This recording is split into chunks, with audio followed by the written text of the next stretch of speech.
Yeah, I apologize for not posting for a while. I was not feeling well. I was getting headaches. My head would just feel really bad.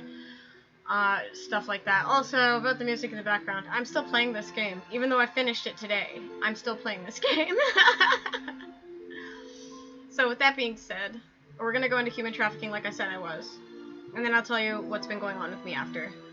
So, what is human trafficking? Human trafficking involves the use of force, fraud, or coercion to obtain some type of labor or commercial sex act. Every year, millions of men, women, and children are trafficked worldwide, including right here in the United States. It can happen in any community, and victims can be any age, race, gender, or nationality.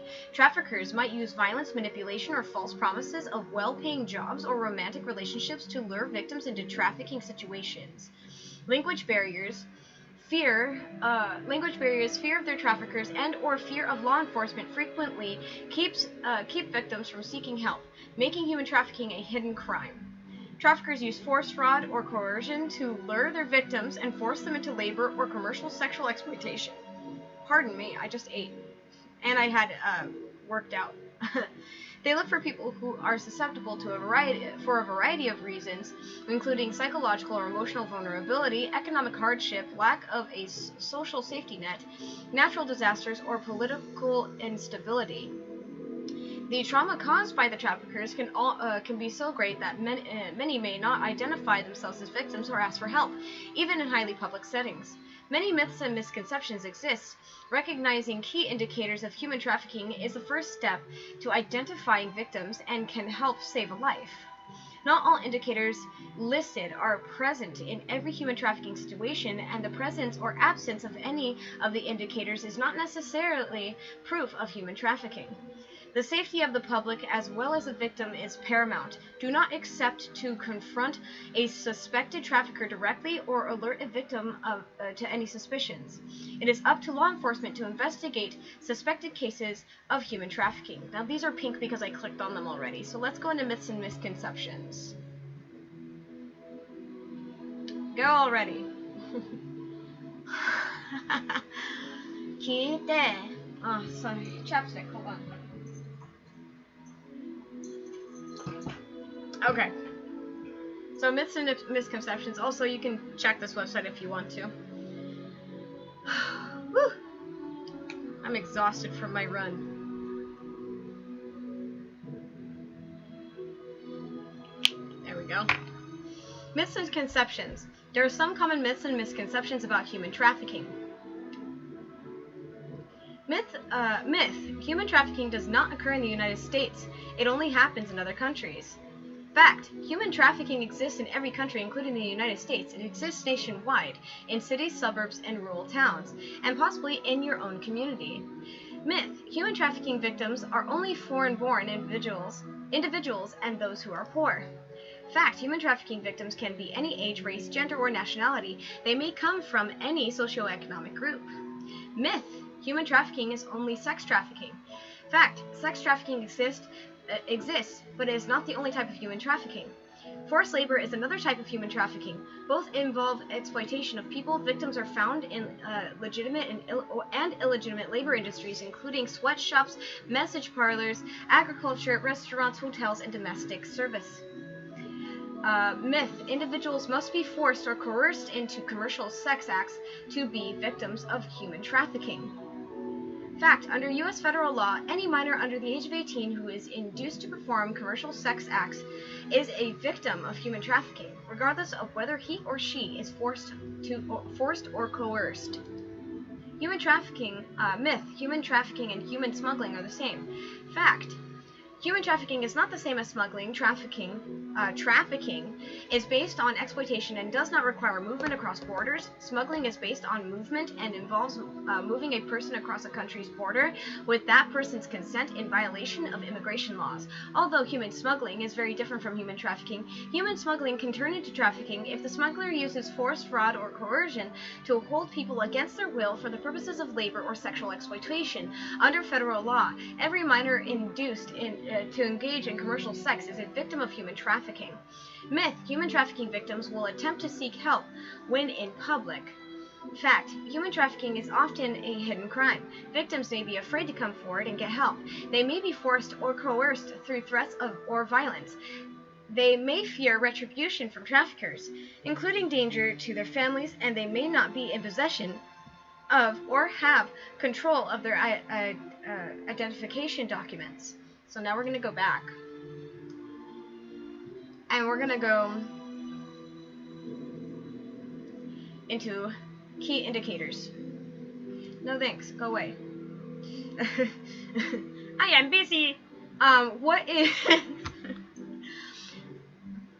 So there we go. Indicators of human trafficking. Recognizing key indicators of human trafficking is the first step to identifying victims and can help save a life. There are some common indicators to help recognize human trafficking. You can also download or order the Blue Campaign Indicator Card, which is a small plastic card that lists common signs of trafficking and how to report the crime. Does the person appear disconnected from family, friends, community organizations, or houses of worship? Has a child stopped attending school? Has the person had a sudden or dramatic change in behavior? Is a juvenile engaged in commercial sex acts? Is the person disoriented or confused or showing signs of mental or physical abuse? Does the person have bruises in various stages of healing? If the person is the person fearful, timid, or submissive? Does the person show signs of having been denied food, water, sleep, or medical care? Is the person often in the company of someone to whom he or she defers, or someone who seems to be in control of the situation, ergo, where they go or who they talk to? Does the person appear to be coached on what to say?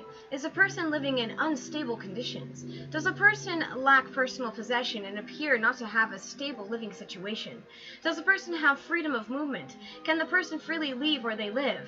Are there unreasonable security measures? Not all indicators listed above are present in every human trafficking situation, and the presence or absence of any of the indicators is not necessarily proof of human trafficking. Now we're going to go back, and we're going to click the third link.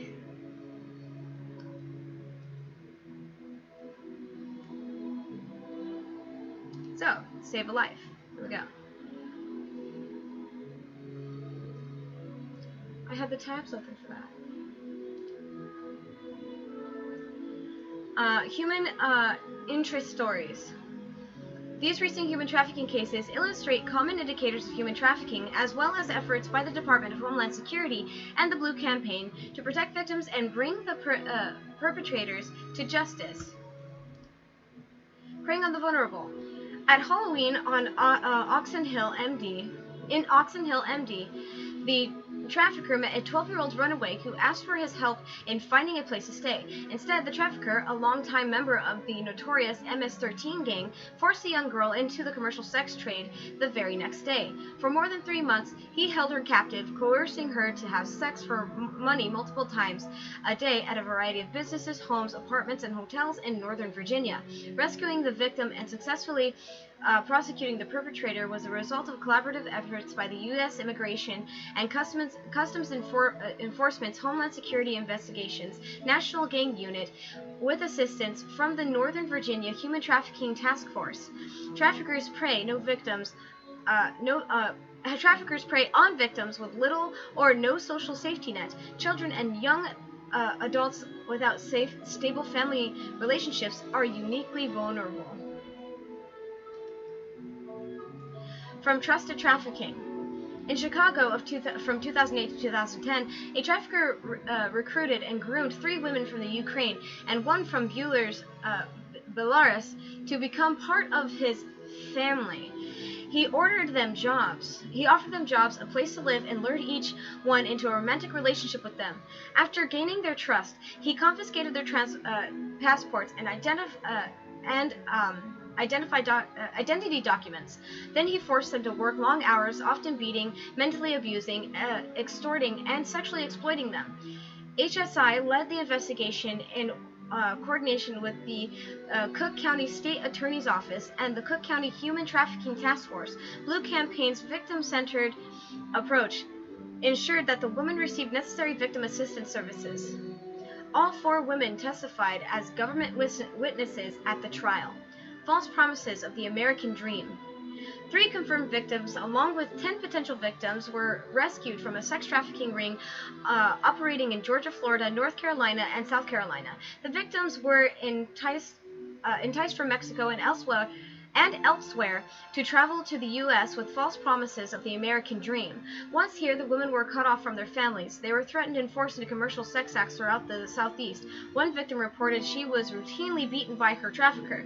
The trafficking ring even allegedly arranged to hold one of their victims' children hostage in Mexico to ensure her compliance as a prostitute in the U.S. The investigation, known as Operation Dark Night, was lengthy and was a true coordinated effort by key players supporting Blue campaign.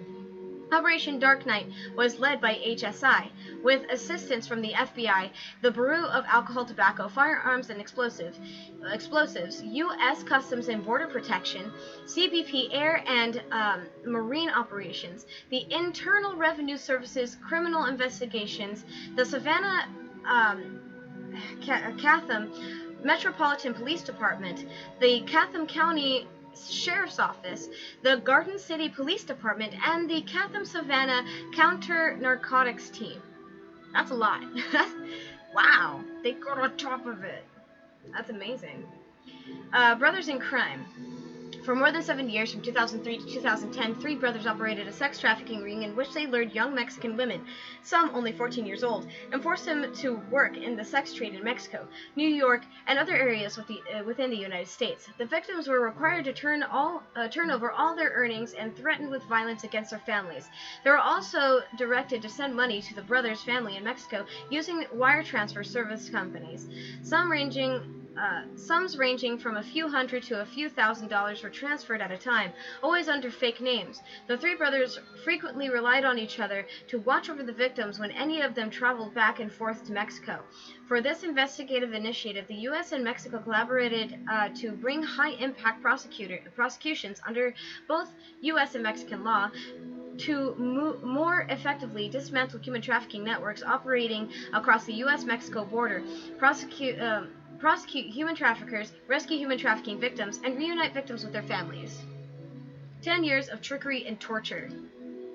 For more than a decade, from 1998 to 2011, members of the Granados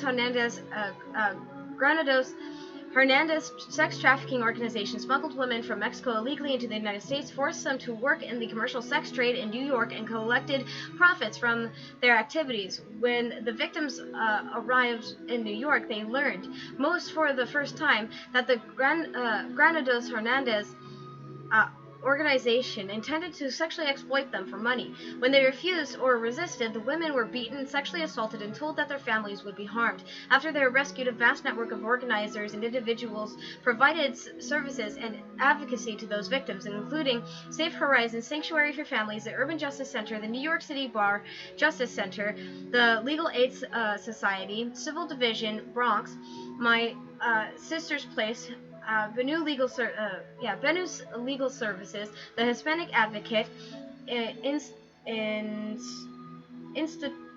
can't read it.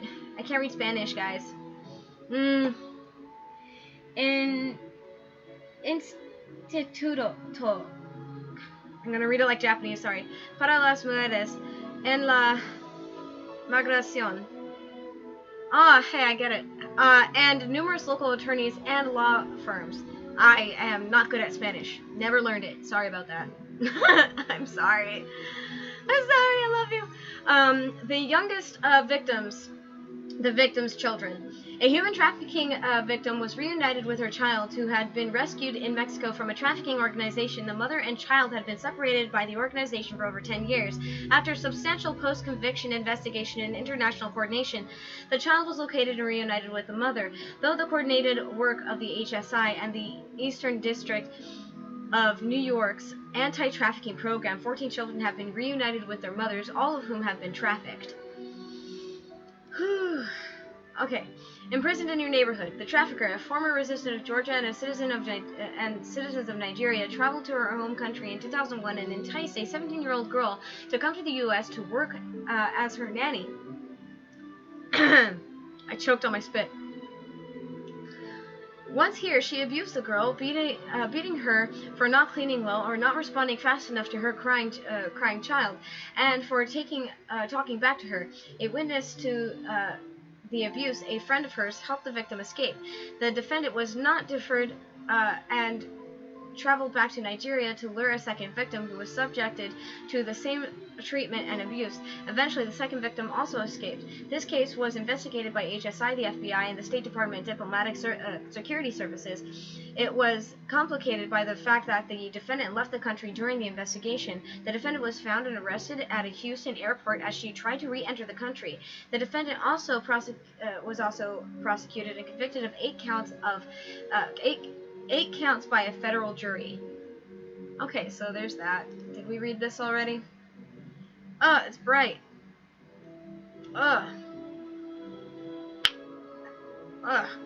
Okay. Okay, so we touched on this.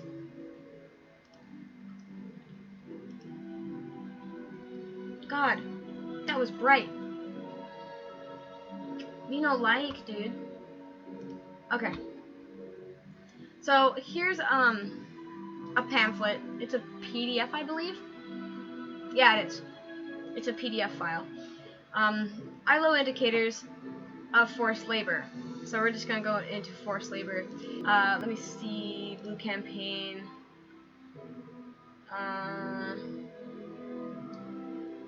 We're gonna do that. I just want to see if there's anything else here.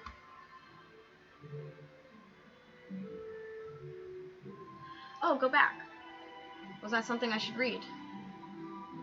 Yes, we were going to go into the blue campaign.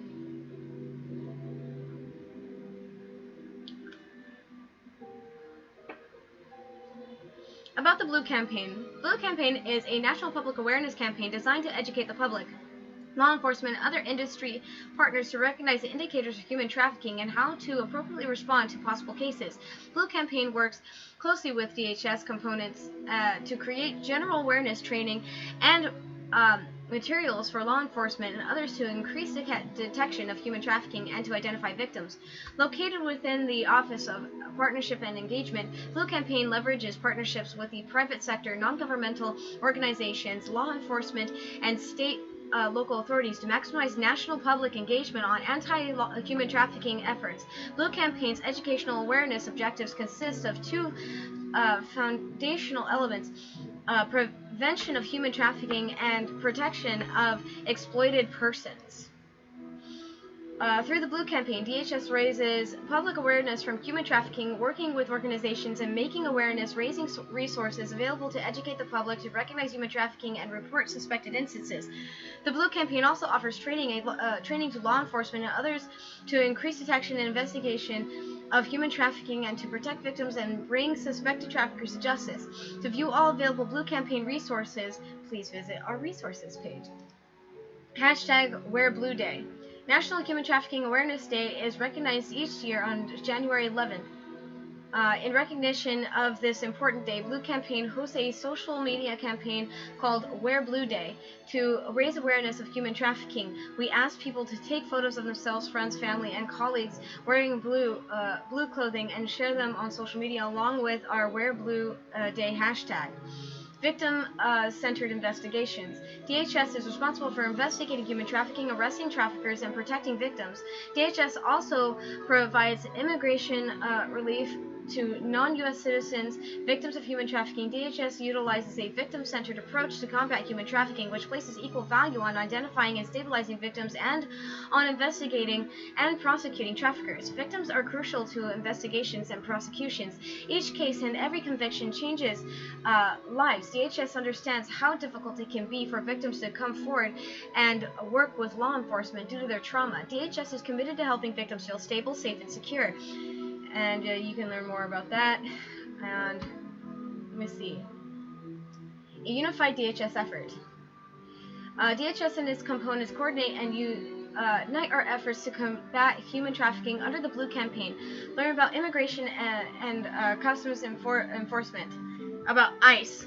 everything. Now, here's the thing. I'm going to stop here and just talk a bit about ICE, because if this is something that they're a part of as well, I don't know why there's so many people that would say abolish ICE when they're actually helping with human trafficking. I would not want to abolish ICE if this is the case, and I never even thought about it.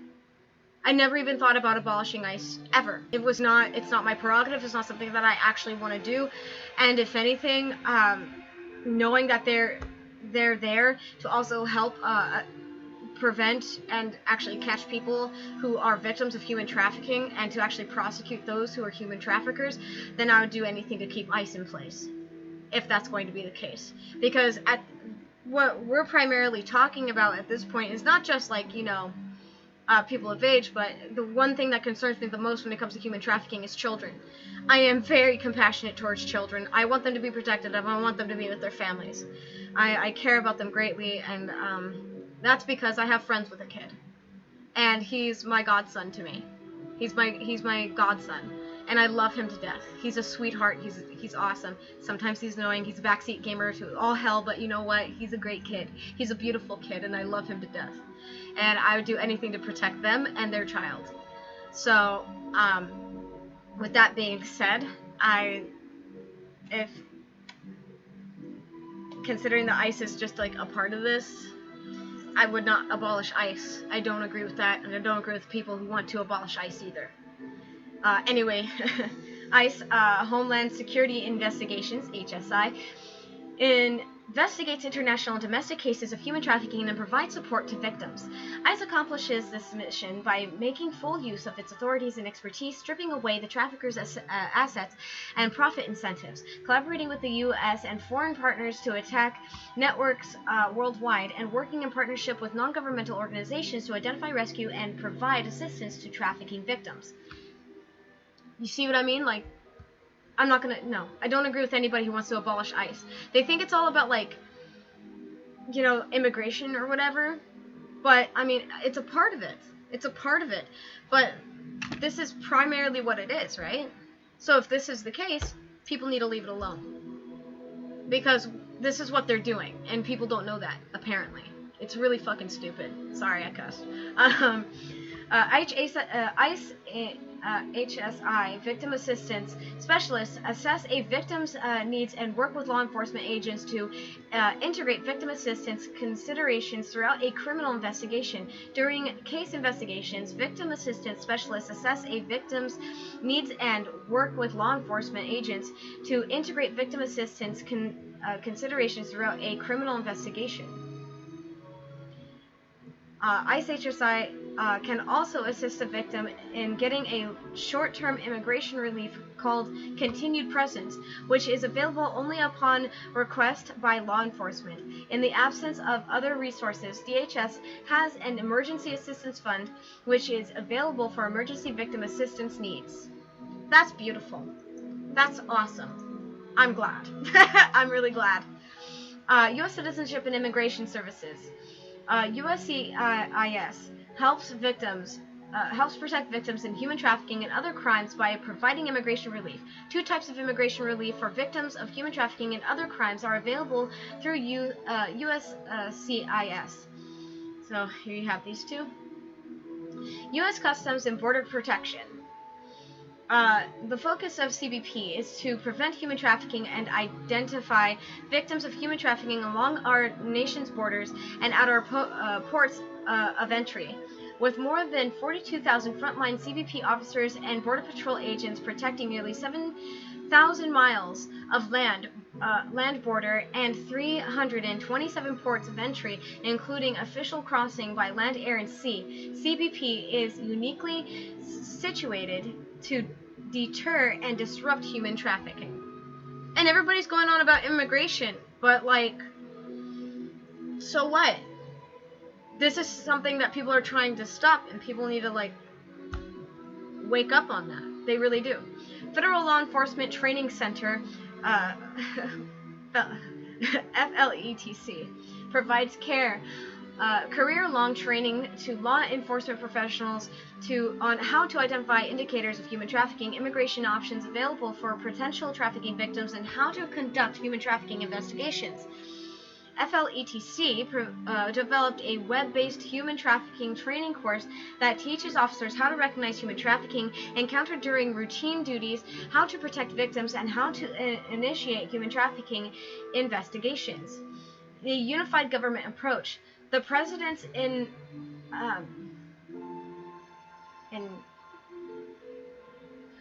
so tired. Interagency. The President's Interagency Task Force to monitor and combat trafficking in persons brings together federal departments and agencies to ensure a whole of government approach that addresses all aspects of human trafficking, enforcement of criminal and labor law, victim identification and protection, education and public awareness, international trade and development, enhanced partnerships and research opportunities, and international engagement in diplomacy. Sorry, I had to stop this. There we go. That's better. It's better. The blue campaign logo. The blue campaign logo conveys unity, strength, and innovation. The logo is representative of the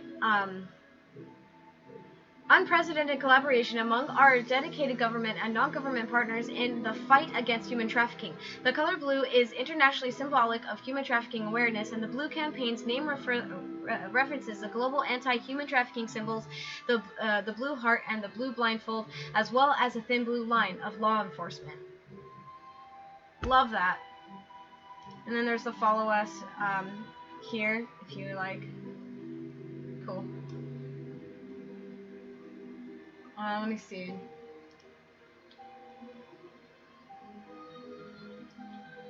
I'm going to go into indicators. Introducing the indicators.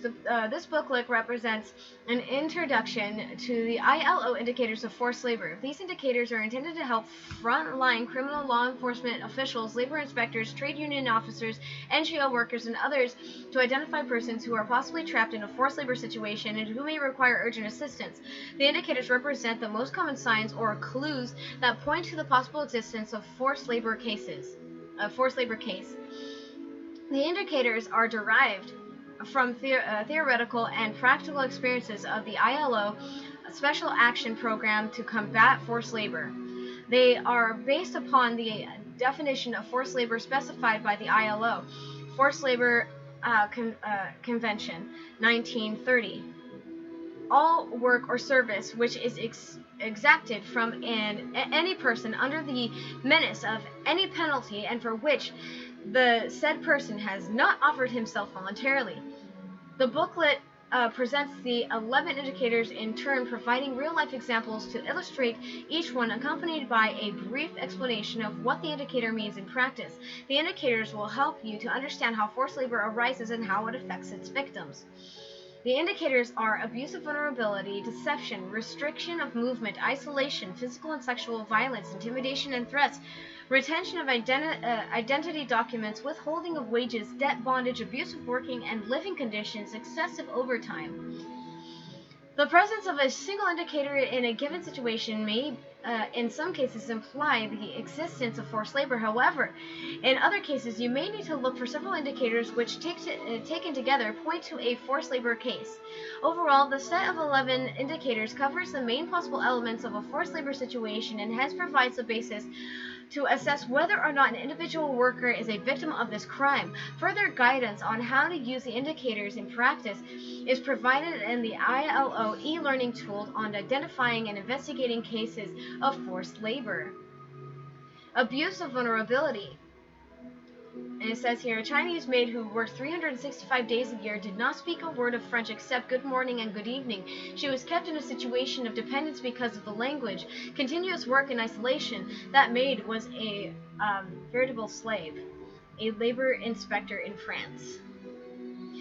Anyone can be a victim of forced labor. However, people who lack knowledge of the local language or laws have few livelihood options.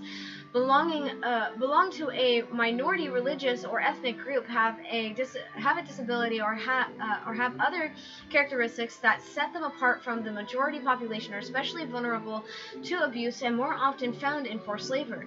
The mere fact of being in a vulnerable position, for example, lacking alternative livelihood options, does not necessarily lead a person to forced labor. It is when an employer takes advantage of a worker's vulnerable position, for example, to impose excessive working hours or to withhold wages, that a forced labor situation may arise. Forced labor is also more likely in cases of multiple dependency on the employer, such as when the worker depends on the employer not only for his or her job, but also for housing, food, and for work for his or her relatives.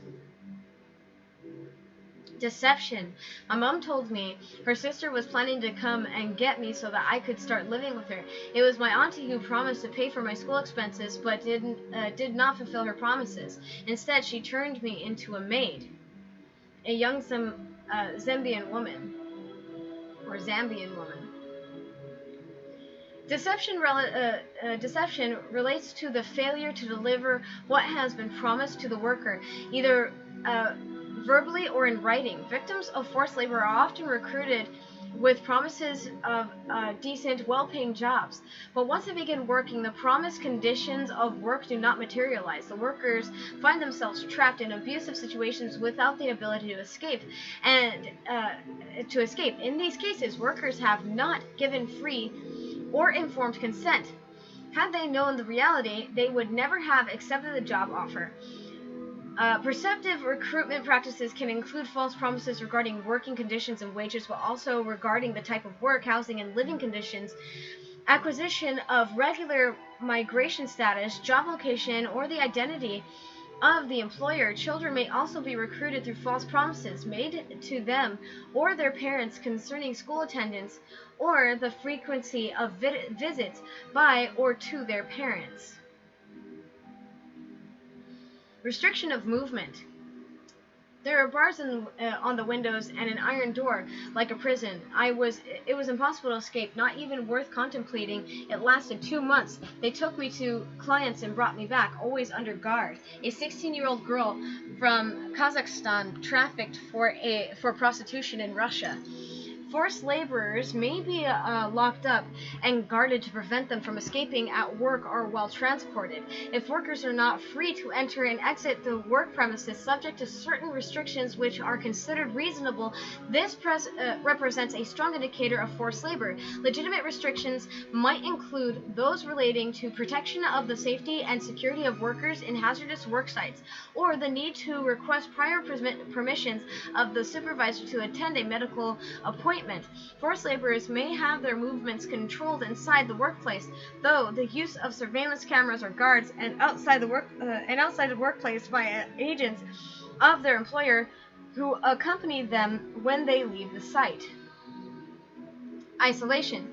The camp was in an area that was very difficult to reach. To travel to an urban center, you had to plan the journey several days in advance. Transport was only possible by small plane or by riverboat, which could take up to 22 days. An escaped indigenous worker in Peru.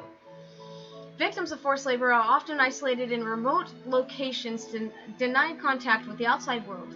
Workers may not know where they are. The worksite may be far from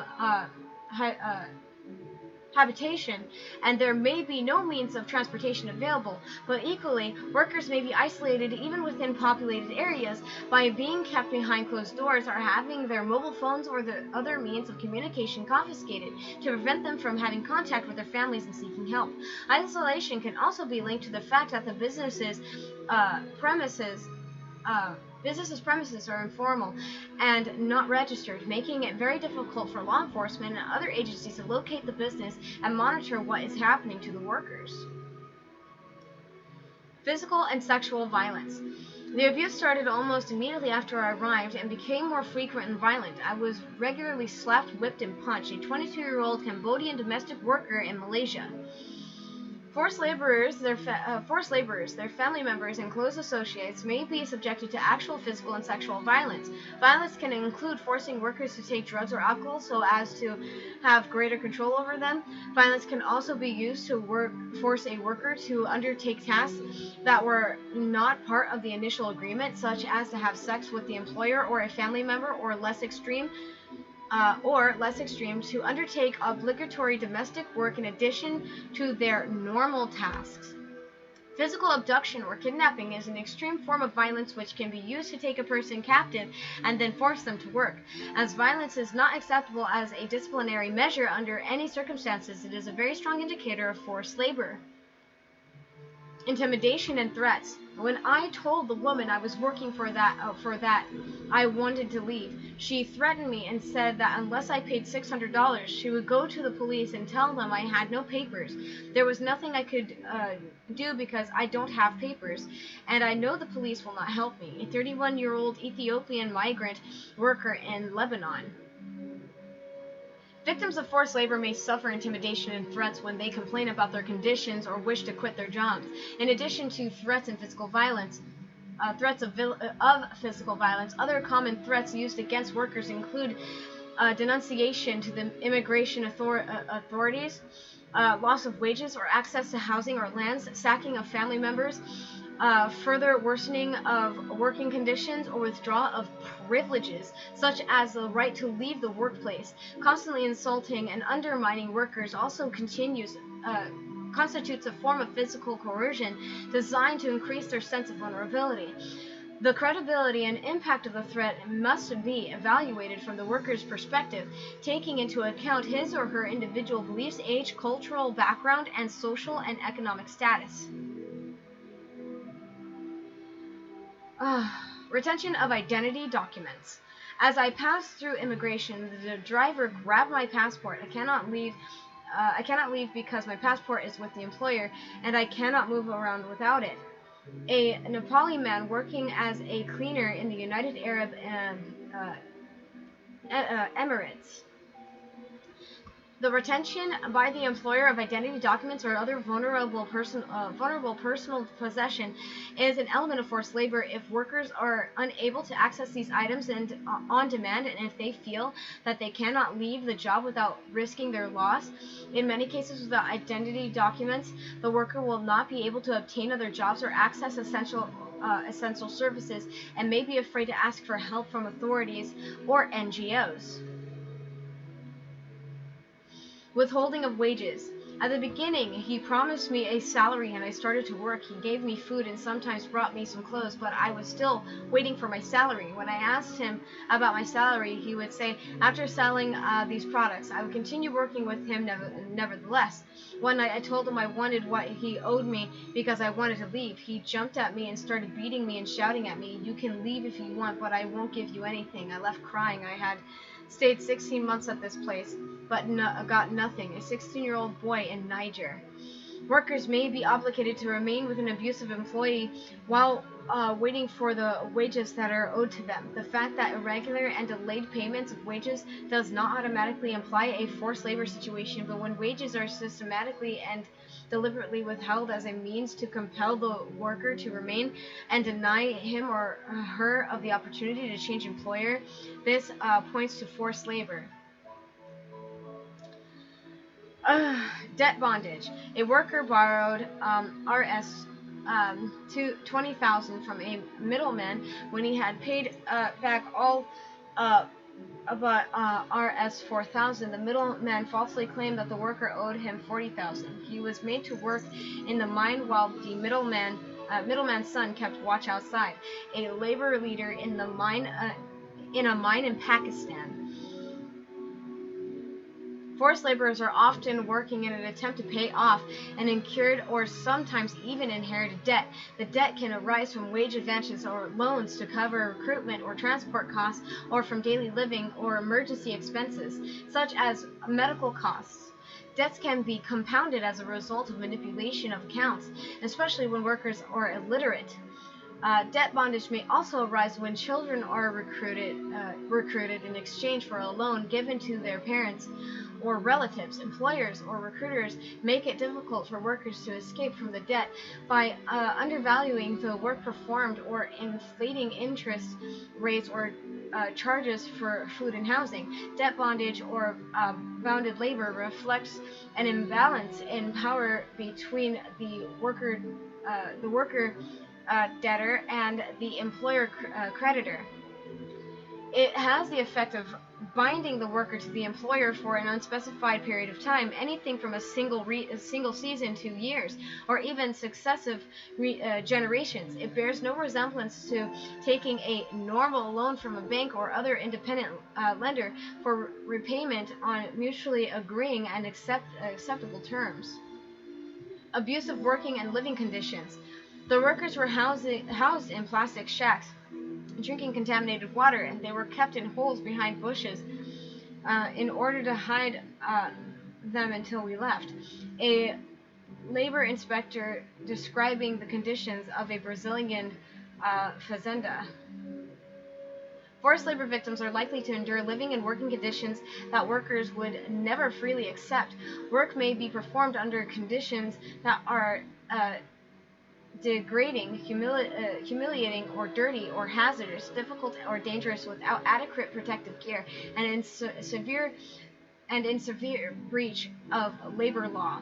Forced laborers may also be subjected to substandard living conditions, made to live in overcrowded and unhealthy conditions without any privacy. Extremely bad working and living conditions alone do not prove the existence of forced labor. Unfortunately, people may sometimes voluntarily accept bad conditions because of the lack of any alternative jobs. However, abusive conditions should represent an alert to the possible existence of coercion that is preventing the exploited workers from leaving the job. Excessive overtime. I had to work 19 hours a day without any rest and overtime payment or holiday. They treated me like an animal, a Nepali migrant worker. Forced laborers may be obligated to work excessive hours or days beyond the limits prescribed by national law or collective agreement. They can be denied breaks and days off, having to take over the shifts and working hours of colleagues who are absent, or by being on call 24 hours a day, 7 days a week. The determination of whether or not overtime constitutes a forced labor offense can be quite complex. As a rule of thumb, if employees have to work more overtime than is allowed under national law under some form of threat, ergo of dismissal, or in order to earn at least the minimum wage, this accounts to forced labor. And that's the whole entire pamphlet. Okay.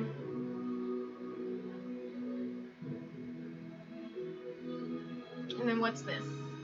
Oh, this is Recall Gavin. Yeah, I'm in California, and I'm going alongside the people who are just aiming to get rid of Gavin. He's just a piece of shit, and I'm actually surprised that I have a friend who thinks he's doing a good job with all the COVID crap, and I'm like, so literally shutting down a majority, if not all, of the wineries except his own. That's selfish. Selfish. We have a couple of PDFs. We have this.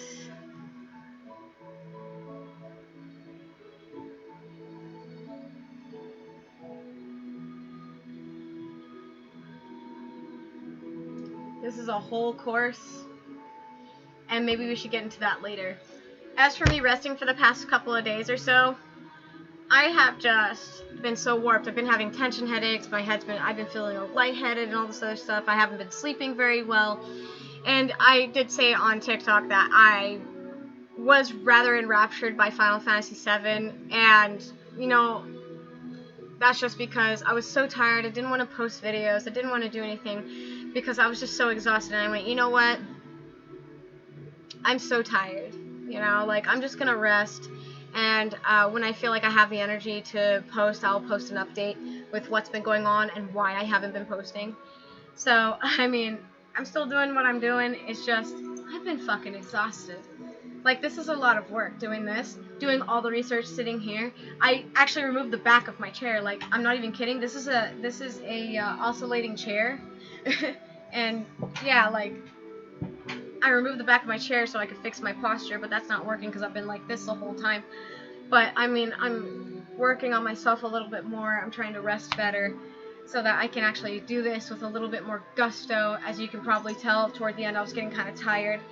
I have 2 more videos to make, so this will be up first, and then I have 2 other videos to make. And my God, I hope you guys are doing well. Stay safe out there, and we'll go back into the human trafficking stuff soon. Soon. So take care.